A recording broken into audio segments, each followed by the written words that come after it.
Oi, oi, bom dia pessoal. Hoje eu queria trazer para vocês só um trechinho de uma comunicação que eu fiz na semana passada que eu achei muito legal o que o animalzinho respondeu pra gente e que eu acho que eu posso também trazer uma reflexão pra gente entender um pouquinho como é que é a mente dos animais, a cabecinha deles, como é que eles interpretam as coisas. Porque às vezes a gente acha que eles pensam exatamente como a gente, como humano, e na verdade é muito, muito diferente disso. A comunicação que eu estava fazendo era com um animalzinho que já havia falecido e a tutora ela queria saber o que ela deveria de fazer com as cinzas dele. Ela perguntou, o que você gostaria que eu fizesse com as suas cinzas e tudo mais.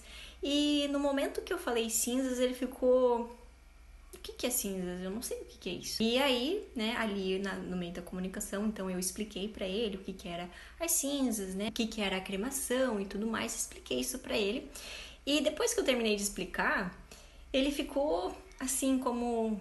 Sabe quando você aprende uma coisa nova ou algo que você não esperava e você fica, uau, meu Deus, isso existe, isso acontece? Eu até achei um pouco cômico, assim, né, a forma com que ele reagiu, assim, ele não estava reagindo de uma forma negativa. E meio que falou assim, eu não sei o que fazer.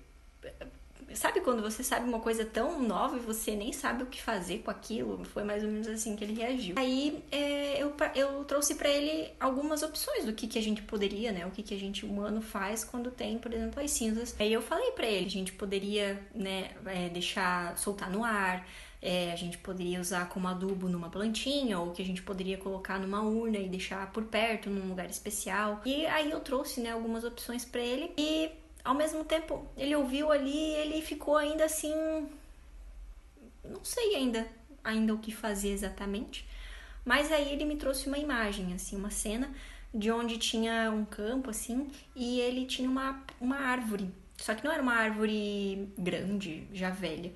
Ela era uma árvore jovem, assim, tinha meio que acabado de ser plantada. E por perto ali dessa árvore ele estava urinando.